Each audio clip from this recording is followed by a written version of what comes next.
हाँ भाई, तो देखिए भाई ध्यान दो। अब अपन क्या पढ़ेंगे भाई? लोक देवता। क्या पढ़ेंगे भाई? बोलो। लोक देवता। बिल्कुल देखो भाई, बहुत इंपॉर्टेंट चैप्टर है, तो तुम्हारे एग्जाम में आता है। कोई ना कौन सा क्वेश्चन जरूर, कम से कम एक या दो क्वेश्चन आते हैं लोक देवताओं के अंदर से। तो देखिए भाई, सबसे पहले अपन क्या पढ़ेंगे? गोगा जी। बोलो भाई, क्या पढ़ेंगे? गोगा जी। तो देखिए, गोगा जी का जन्म 1003 ईस्वी में ददरेवा में हुआ। ददरेवा कहाँ है? चूरू में। और इसके पिता का नाम क्या है? बोलो। जेवर। माता का नाम बाछल। माता का नाम क्या है भाई? बाछल। गुरु का नाम क्या है? गोरखनाथ। इसके पुत्र का नाम क्या था गोगा जी के? केसरिया कुंवर। और ध्यान दो भाई, केसरिया कुंवर को सर्पदंश के उपचार के लिए जाना जाता है। अरे भाई, किस लिए जाना जाता है? सर्पदंश के उपचार के लिए जाना जाता है। इनकी पत्नी का नाम क्या था? केलमदे। अब देखिए भाई, ध्यान दो, आगे क्या होता है भाई।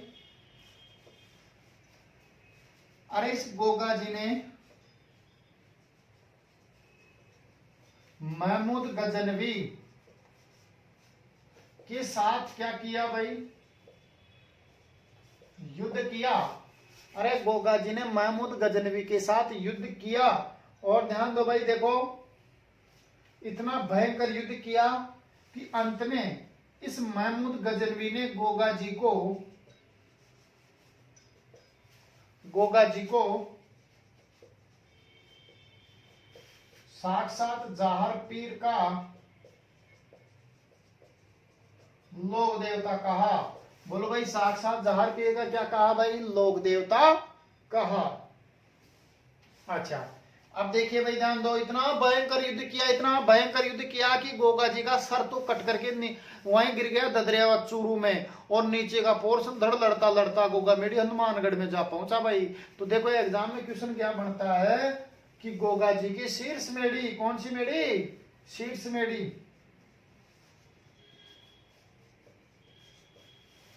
मेडी कहाँ है? ददरेवा में है। और ददरेवा कहाँ है? चूरू में है। अच्छा, इसके बाद में देखिए, धुरमेड़ी कहाँ है? बोलो। यह है नोहर में। नोहर कहाँ है? हनुमानगढ़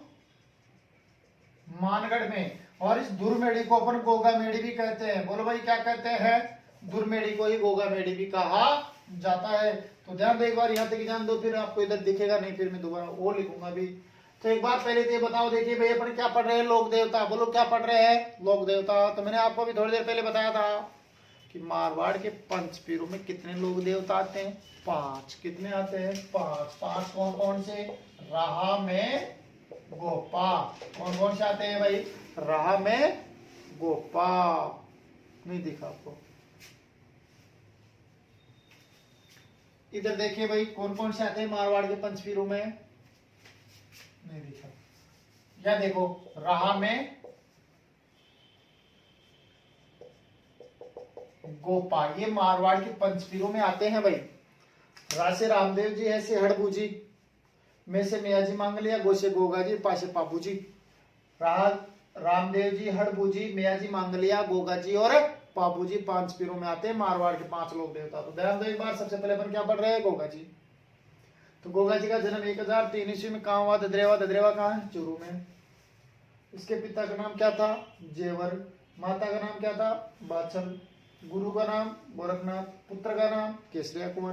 केसरिया कुंवर को किस लिए जाना जाता है? सर्पदंश के उपचार के लिए जाना जाता है। और देखिए भाई, इनकी पत्नी का नाम केलमदे। गोगा जी ने महमूद गजनवी के साथ युद्ध किया। और महमूद गजनवी ने गोगा जी को साक्षात जाहर पीर का लोक देवता कहा कि ये तो कोई जहर के समान लग रहा है। तो ध्यान दो भाई, गोगा जी का सिर नीचे वहीं कट गया ददरेवा में। तो गोगा जी की शीर्ष में ददरेवा चूरू में है। और नीचे का धड़ लड़ता लड़ता गोगा मेड़ी हनुमानगढ़ में जा पहुंचा, तो वहां पर भी बना दिया। तो बताओ, गोगा जी की गोगा मेड़ी या धुरमेड़ी कहाँ है? नौर हनुमानगढ़ में है भाई। तो दोबारा देखो, बताइए भाई, गोगा जी का जन्म 1003 ईस्वी में कहाँ हुआ? ददरेवा चूरू में हुआ। इसके पिता का नाम जेवर, माता बाछल, गुरु गोरखनाथ, पुत्र केसरिया कुंवर। और केसरिया कुंवर को सर्पदंश के उपचार के लिए भी जाना जाता है। इसकी पत्नी का नाम केलमदे। और ध्यान दो, इसने महमूद गजनवी के साथ युद्ध किया। और महमूद गजनवी ने गोगा जी को साक्षात जाहर पीर का लोक देवता कहा। गोगा जी मेड़ी शीर्ष मेड़ी दुधरेवा चूरू में है और गोगा मेड़ी दुर्मेड़ी नोहर हनुमानगढ़ में है। अब देखो भाई ध्यान दो आगे क्या होता है भाई। अब गोगा जी के छोटे छोटे मंदिरों के पूजा स्थलों को ओल्डी कहते हैं। क्या कहते हैं? ओल्डी।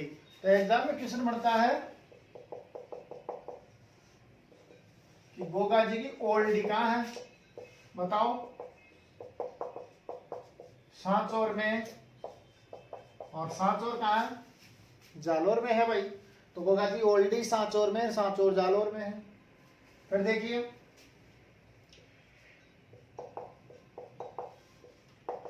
अरे गोगा मेड़ी का निर्माण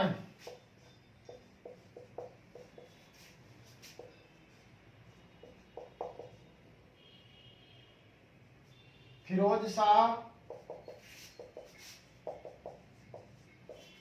तुगलक ने करवाया है भाई। गोगा मेड़ी का निर्माण फिरोज शाह तुगलक ने करवाया।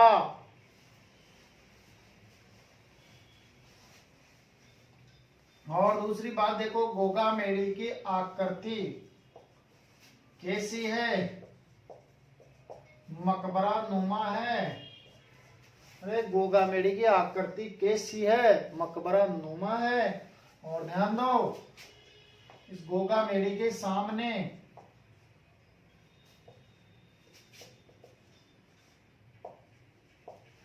बिस्मिल्लाह शब्द अंकित है। बोलो भाई कौन सा शब्द अंकित है? बिस्मिल्लाह शब्द अंकित है। हाँ, फिर देखिए भाई ध्यान दो, गोगा जी की फड़ सबसे पुरानी फड़ है। गोगा जी ऑप्शन में नहीं आए तो फिर देवनारायण जी आता है, लेकिन देवनारायण जी सबसे लंबी और सबसे छोटी है। सबसे पुरानी किसकी है? गोगा जी की है।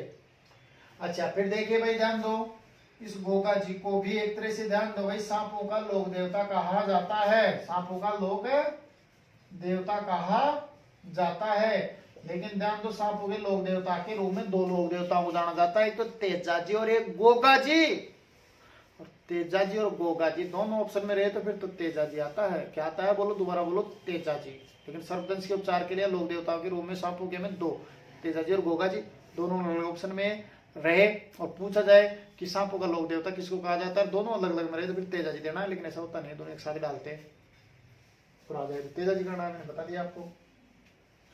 अच्छा, अब इसके बाद में देखिए भाई ध्यान दो, इस गोगा जी के पूजा स्थल ज्यादातर खेजड़ी वृक्ष के नीचे होते हैं। कौन से वृक्ष के? बोलो भाई, खेजड़ी वृक्ष के नीचे होते हैं ज्यादातर भाई इसके पूजा स्थल। हाँ, तो ध्यान दो भाई, गोगा मेड़ी का निर्माण एक बार दोबारा देखो, बताइए गोगा मेड़ी की, गोगा जी की ओल्डी कहाँ है भाई? सांचौर में। सांचौर कहाँ है? जालोर में। गोगा मेड़ी का निर्माण किसने करवाया? फिरोज शाह तुगलक ने करवाया। हालांकि इसको वर्तमान स्वरूप है, आपसे पूछा जाए गोगा मेड़ी को वर्तमान स्वरूप किसने दिया तो आप लोग आंसर दोगे बीकानेर के महाराजा गंगा सिंह ने दिया। किसने दिया भाई? गंगा सिंह ने। फिर देखिए गोगा मेड़ी की आकृति कैसी है? मकबरा नुमा है और इसके सामने बिस्मिल्लाह शब्द अंकित है। गोगा जी की फड़ सबसे पुरानी फड़ मानी जाती है। और ध्यान दो भाई, देखिए गोगा मेड़ी को भी सांपों का लोक देवता कहा, गोगा जी को सांपों का लोक देवता कहा जाता है। सांपों के लोक देवता में दो को जाना जाता है, तेजा जी और गोगा जी को। दोनों अलग अलग ऑप्शन में रहे तो गोगा जी, तेजा जी आंसर आएगा। गोगा मेड़ी सॉरी गोगा जी के पूजा स्थल, किसके पूजा स्थल? गोगा जी के पूजा स्थल कौन से वृक्ष के नीचे होते हैं? तो क्या आंसर दोगे आप लोग? खेजड़ी वृक्ष के नीचे होते हैं। दोबारा देखो, बताओ गोगा जी की ओल्डी कहाँ है भाई? सांचौर में। सांचौर कहाँ है? जालोर में। गोगा मेड़ी का निर्माण किसने करवाया? फिरोज शाह तुगलक ने करवाया। गोगा मेड़ी की आकृति कैसी है? मकबरा नुमा। इसके सामने कौन सा शब्द अंकित है? बिस्मिल्लाह। गोगा जी फड़ सबसे पुरानी फड़ है और इसको सांपों का लोक देवता भी कहा जाता है। और इसका पूजा स्थल खेजड़ी वृक्ष के नीचे होते हैं। ओके,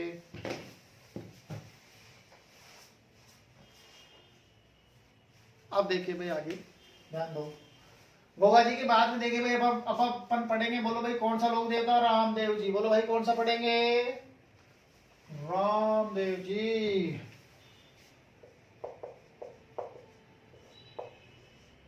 हाँ जी, तो देखो भाई ध्यान दो। अरे रामदेव जी का जन्म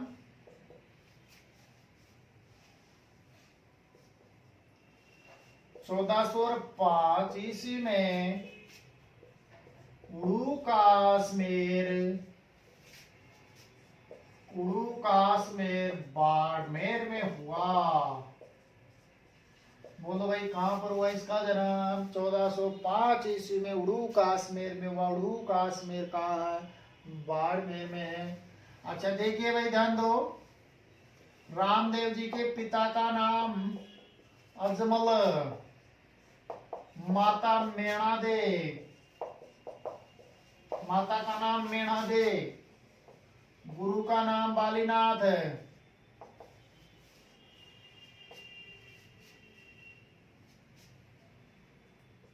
उनकी पत्नी का नाम नेतल दे। पत्नी का नाम क्या था भाई? नेतल दे। हाँ, तो ध्यान दो भाई, देखिए रामदेव जी को पहली बात तो ध्यान दो भाई, पीरू का पीर कहते हैं। क्या कहते हैं भाई? पीरू का पीर कहते हैं। हाँ जी, देखिए भाई एक बार मैं डाल लेता हूं थोड़ी सी।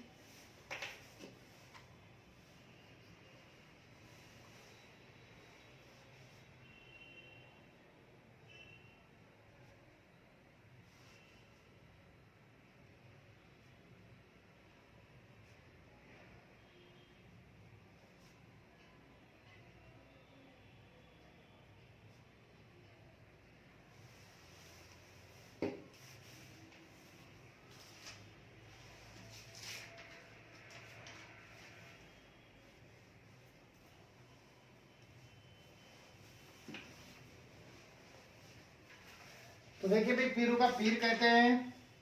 अच्छा अब देखो भाई, रामदेव जी को हिंदू तो कृष्ण के अवतार में,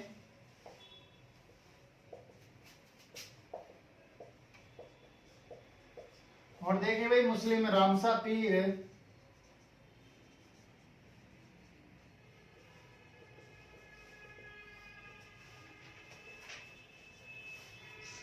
हिंदू तो कृष्ण के अवतार में और मुस्लिम रामसा पीर के अवतार में पूजते हैं।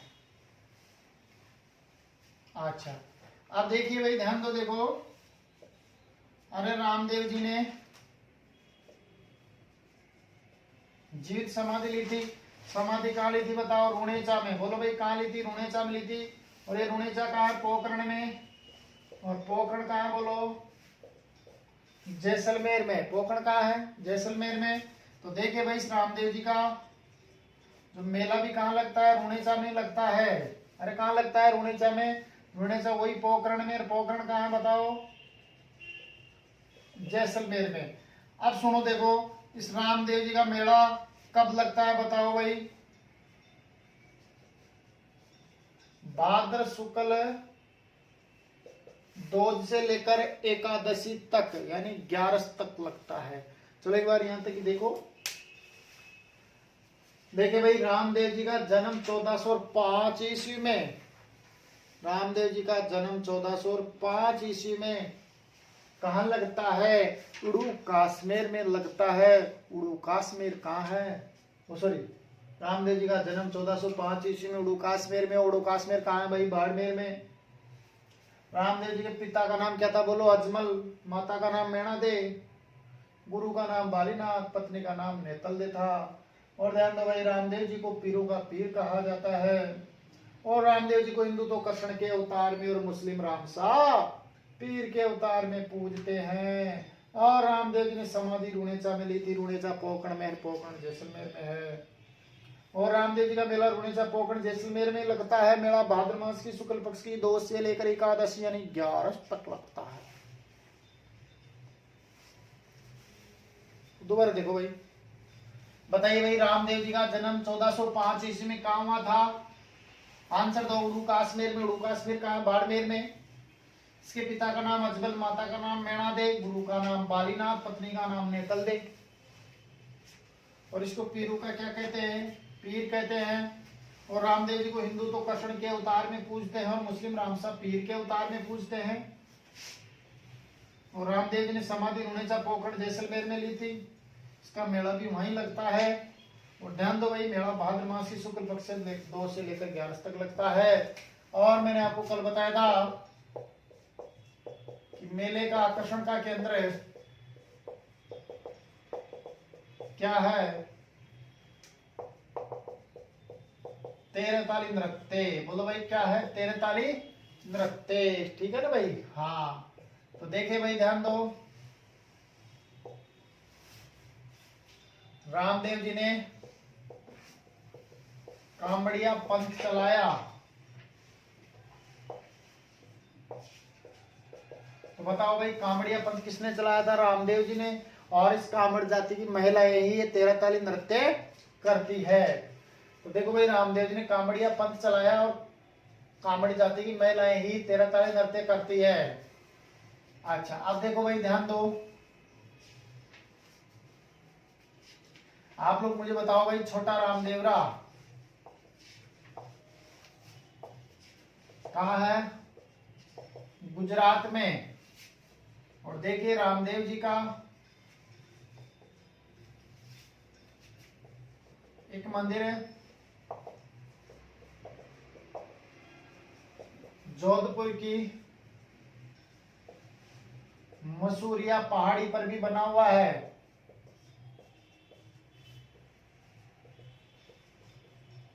बोलो भाई कहां पर बना हुआ है? जोधपुर की मसूरिया पहाड़ी पर भी बना हुआ है रामदेव जी का एक मंदिर। अच्छा, फिर देखिए भाई ध्यान दो,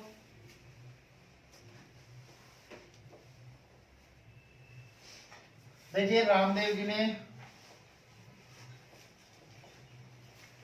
24 वाणियां लिखी। बोलो भाई कितनी वाणियां लिखी? 24 वाणियां लिखी। और ध्यान दीजिए, देखो, अरे रामदेव जी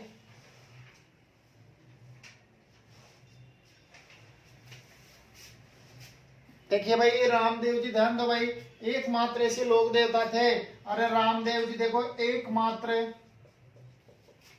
ऐसे लोक देवता थे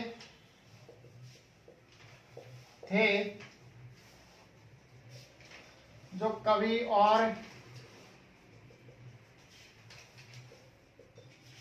गायक कलाकार थे। अरे रामदेव जी एकमात्र ऐसे लोक देवता थे जो कवि और गायक कलाकार थे। ठीक है ना भाई? हाँ, तो इन्होंने 24 वाणी लिखी। अब सुनो, ध्यान दो, अब रामदेव जी एकमात्र ऐसे लोक देवता। दूसरी बात, एक क्वेश्चन और बढ़ता है, ध्यान दो,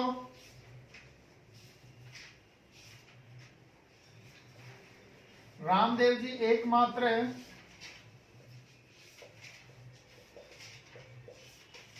ऐसे लोक देवता थे जो निर्गुण निराकार ब्रह्मा में विश्वास करते थे। तो बताओ भाई, एकमात्र ऐसे लोक देवता कौन थे जो निर्गुण निराकार ब्रह्मा में विश्वास करते थे? रामदेव जी थे। चलो एक बार बोर्ड पर गया, फिर देखो दोबारा। बताओ, रामदेव जी के मेले का आकर्षण का प्रमुख केंद्र क्या है? 13 ताली नृत्य है। और रामदेव जी ने कौन सा पंथ चलाया? कांवड़िया पंथ चलाया। और छोटा रामदेवरा कहाँ है? गुजरात में है। और ध्यान दीजिए भाई, रामदेव जी का एक मंदिर जोधपुर की मसूरिया पहाड़ी पर भी बना हुआ है। और रामदेव जी ने 24 वाणियां लिखी। कितनी वाणियां लिखी? 24। और देखो रामदेव जी का ध्यान दो भाई, रामदेव जी एकमात्र ऐसे लोक देवता थे, कैसे लोक देवता थे बताओ, जो कवि और गायक कलाकार भी थे। बोलो भाई क्या थे? कवि और गायक कलाकार थे। अच्छा, दूसरी बात देखिए, रामदेव जी एकमात्र ऐसे लोक देवता थे जो निर्गुण निराकार ब्रह्मा में विश्वास करते थे। तो ध्यान दीजिए, रामदेव जी मेले का आकर्षण का प्रमुख केंद्र क्या है भाई? 13 ताली नृत्य। और रामदेव जी ने कौन सा पंथ चलाया? कांवड़िया। छोटा रामदेवरा कहाँ है? गुजरात में। रामदेव जी का एक मंदिर जोधपुर की कौन सी पहाड़ी पर है? मसूरिया पहाड़ी पर है। और रामदेव जी ने कितनी वाणियां लिखी? 24। और एकमात्र ऐसे लोक देवता थे जो कवि और क्या थे? गायक कलाकार। और ध्यान दीजिए भाई, रामदेव जी एकमात्र ऐसे लोग देवता थे जो निर्गुण निराकार ब्रह्मा में विश्वास करते थे। अब देखिए भाई, रामदेव जी ने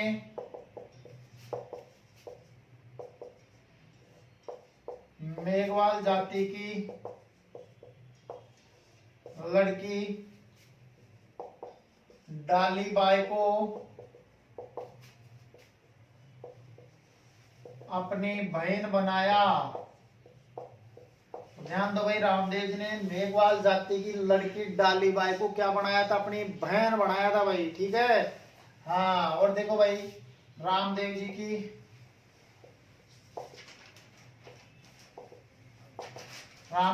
धौजा क्या कहलाती है? नेजा कहलाती है। बोलो भाई, धौजा क्या कहलाती है? नेजा कहलाती है। और ये कितने रंगों की होती है? पचरंगी। बोलो भाई, कितने रंगी? पचरंगी। तो रामदेव जी की धौजा नेजा कहलाती है। और रामदेव जी का जागरण जम्मा कहलाता है। जागरण कहाँ क्या कहलाता है? जम्मा। और देखिए, रामदेव जी के पुजारी क्या कहलाते हैं? रीखिया। बोले भाई, पुजारी क्या कहलाते हैं इसके?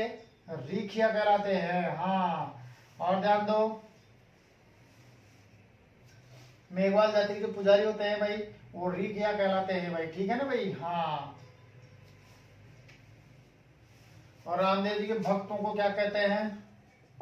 जातरू। अरे, भक्तों को क्या कहते हैं भाई? जातरू कहते हैं। समझ गए ना। और देखो, भक्तों को रामदेव जी कुछ मतलब एक तरह से कोई उपकार कर देता है या कोई ऐसा काम करता है जिसे भक्तों को फायदा मिले, जिसे कहते हैं पर्चा दे दिया भाई रामदेव जी ने। तो वहां पर ध्यान दो भाई, बावड़ी भी बनी हुई है। तो ध्यान दो भाई, पर्चा बावड़ी कहाँ? बोलो।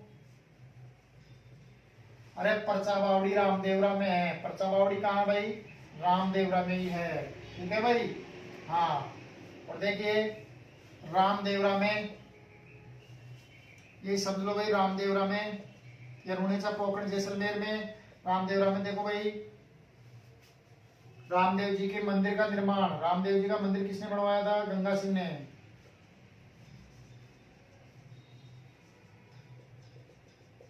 गंगा सिंह ने बनवाया। किसने बनवाया भाई? गंगा सिंह ने बनवाया। और सुनो, ध्यान दो, रामदेव जी के जो पूजा पा जाता है उसमें से देखिए भाई, जो मेघवाल जाति के लोग हैं वो आधा ही पूजा चढ़ाते हैं रामदेव जी के। आधा क्यों चढ़ाते हैं? वो इसलिए चढ़ाते हैं कि वो आधा डालीबाई के लिए बचा के रखते हैं। डालीबाई का मंदिर वहीं पास में बना हुआ है, तो आधा पूजा भाई डालीबाई के लिए बचा के रखते हैं भाई। हाँ, तो बताओ, कौन जाति के लोग रामदेव जी के आधा पूजा चढ़ाते हैं? तो आप क्या आंसर दोगे? रामदेव, मेघवाल जाति के। अब सुनो, रामदेव जी, चलो एक बार दोबारा देखो, रामदेव जी ने मेघवाल जाति की लड़की डालीबाई को क्या बनाया था? अपनी बहन बनाया। रामदेव जी की धौजा क्या कहलाती है? नेजा कहलाती है, जो कितने रंगों की है? 5 रंगों की है।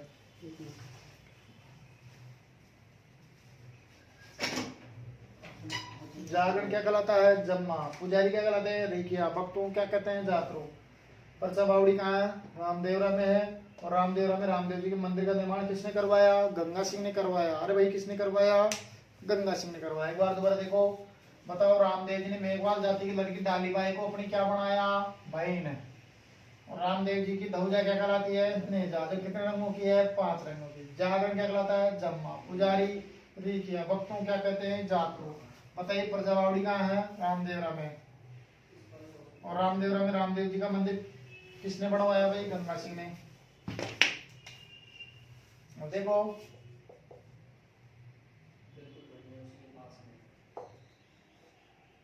रामदेव जी के गीतों को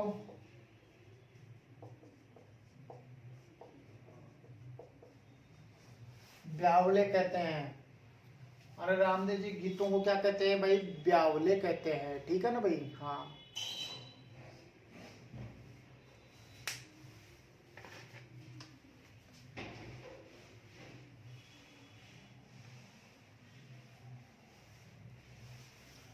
दूसरी बात देखे भाई, रामदेव जी एकमात्र ऐसे लोक देवता थे जिनको सांप्रदायिक, बोलो भाई किसके लिए?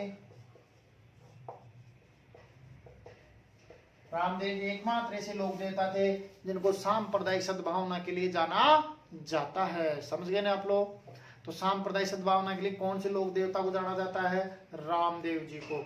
और सुनो, प्रश्न बढ़े कि सांप्रदायिक सद्भावना की प्रेरणा कौन से मेले से मिलती है? तो भी क्या आंसर दोगे आप लोग? रामदेव जी के मेले से ही मिलती है भाई सांप्रदायिक सद्भावना की प्रेरणा। ठीक है ना भाई? हाँ,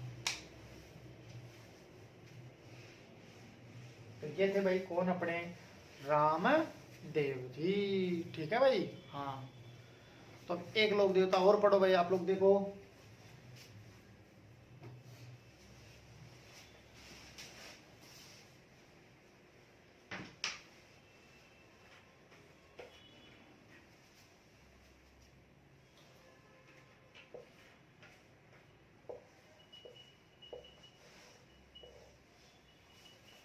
पापू जी। बोलो भाई कौन सा? पापू जी। ठीक है ना भाई? तो देखो भाई, ध्यान दो एक बार। देखिए भाई, पापू जी का जन्म 1239 ईस्वी में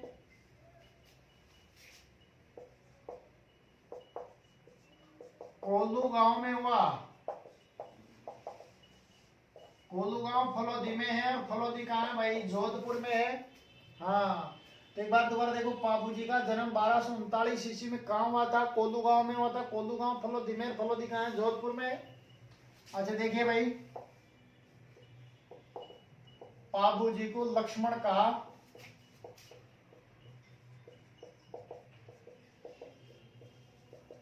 अवतार माना जाता है। अरे कौन से लोक देवता को लक्ष्मण का अवतार माना जाता है बताइए? पापू जी को। दूसरी बात देखिए भाई क्या है, वो ये है कि देखिए पापू जी की फड़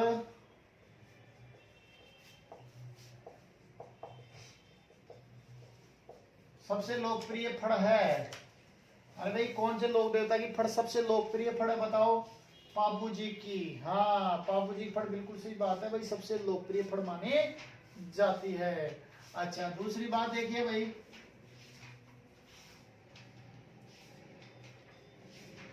पापू जी को ऊंटों का लोक देवता भी कहते हैं। अरे ऊंटों का लोक देवता किसको कहते हैं? पापू जी को। मारवाड़ में एक तरह सबसे पहले ऊंट लाने का श्रेय किसको जाता है भाई? पापू जी को ही जाता है। और ध्यान दो भाई, ये ऊंट पालक जाति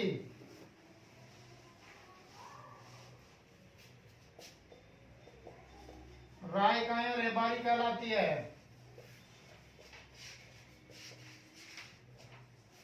अरे भाई ऊंट पालक जाति रायकाया क्या कहलाती है बताइए?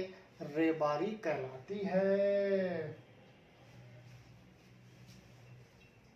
अच्छा फिर देखिए भाई, ध्यान दो, ये रायकाया रेबारी जाति के जो लोग होते हैं भाई, जब इनका ऊंट बीमार हो जाता है, क्या हो जाता है इनका? जब ऊंट बीमार हो जाता है तो भाई हाथ जोड़ के प्रार्थना करते हैं कि भाई बाबूजी महाराज मेरा ऊंट ठीक हो जाएगा तो मैं आपकी फड़ बचवा दूंगा।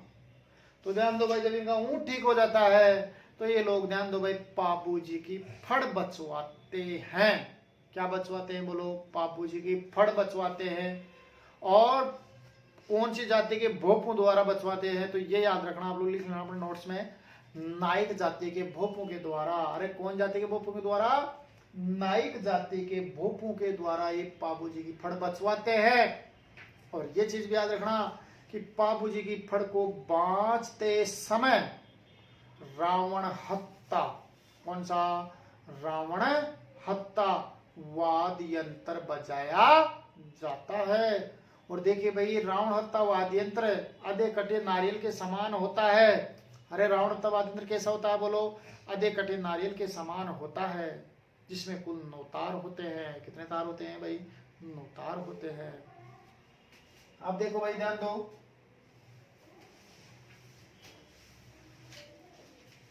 पापू जी की मृत्यु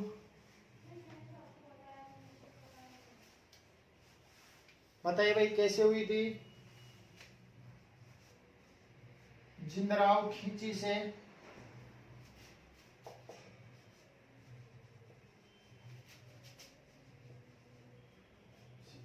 चारण की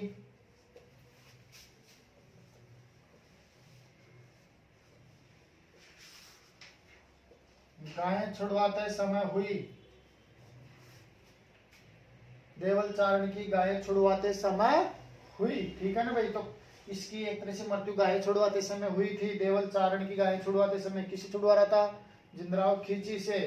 हाँ, और ध्यान दो भाई, देखो चलो एक बार यहाँ तक देखो, एक बार आप लोग बताइए, बाबूजी का जन्म 1239 ईस्वी में कहाँ हुआ था? कोल्लू गांव में। कोल्लू गांव कहाँ है? फलोदी में। फलोदी कहाँ है? जोधपुर में। और बाबूजी को लक्ष्मण का क्या माना जाता है? अवतार माना जाता है। बाबूजी का फल सबसे लोकप्रिय फल है। बाबूजी को ऊँटों का लोक देवता भी कहते हैं। ऊँट पालक जाति गाय का रेबारी कहलाती है। जब इनका ऊँट बीमार हो जाता है तब एक तरह से बीमारी बाबूजी सही हो जाने के बाद बाबूजी की फड़ बचवाते हैं और साथ में रावणत्ता वाद्य यंत्र बजाते हैं जो देखटे नारियल के समान होता है, जिसमें कुल नौतार होते हैं। और बाबूजी की फड़ को नायक जाति के भोग पे बांचते हैं। और बाबूजी की मृत्यु जिंदराव खींची से देवल चारण की गाय छुड़वाते समय हुए। आगे और देखो भाई, एक बार यहाँ तक देखो, बताइए भाई, बाबूजी का जन्म 1239 ईस्वी में कहाँ हुआ था? कोल्लू गांव, फलोदी, जोधपुर में। और इसको लक्ष्मण का क्या माना जाता है? अवतार। बाबूजी की फड़ क्या है? सबसे लोकप्रिय। बाबूजी को ऊँटों का क्या कहते हैं? लोक देवता। ऊँट पालक जाति राय का क्या कहलाती है? रेबारी। बाबूजी की मृत्यु कैसे हुई? जिंदराव खींची से देवल चारण की गाय छुड़वाते समय हुई। अच्छा, अब देखिए भाई, इस बाबूजी की पत्नी का नाम था सुप्यार दे। क्या नाम था भाई? सुप्यार दे। हाँ, ऐसा कहते हैं कि जब इसका इसके साथ विवाह हो रहा था, तो जब विवाह के जब फेरे पड़ रहे थे, मंडप में बैठा था, तो उसी समय ध्यान दो भाई, ये जिंदराव की क्षेत्र से इसका इनका बहनों ही लगता था। जो देवल चारण की गाय को मतलब एक तरह से खोल के ले गया, तो इस बात का पता इनको लग गया, तो ये बीच फेरों में से उठ करके देवल चारण की गाय छुड़वाने के लिए चल देता है। और ध्यान दो भाई, जिंदराव खींची से एक तरह से लड़ता हुआ मारा जाता है। तो बाबूजी की पत्नी का नाम क्या था भाई? सुप्यार दे। और देखिए भाई, बाबूजी के जीवन पर जो ग्रंथ प्रकाश डालता है उसका नाम है बाबू प्रकाश। कौन सा? बाबू प्रकाश है ग्रंथ बाबूजी के जीवन पर प्रकाश डालता है। तो ध्यान दो भाई, इस बाबू प्रकाश ग्रंथ का जो लेखक है वह है मोंडक जी ओसिया। बोलो भाई, कौन है? मोंडक जी ओसिया है। हाँ, और देखिए, बाबूजी की घोड़ी का नाम क्या था? बाबूजी की घोड़ी का नाम था केसर काल में। क्या नाम था?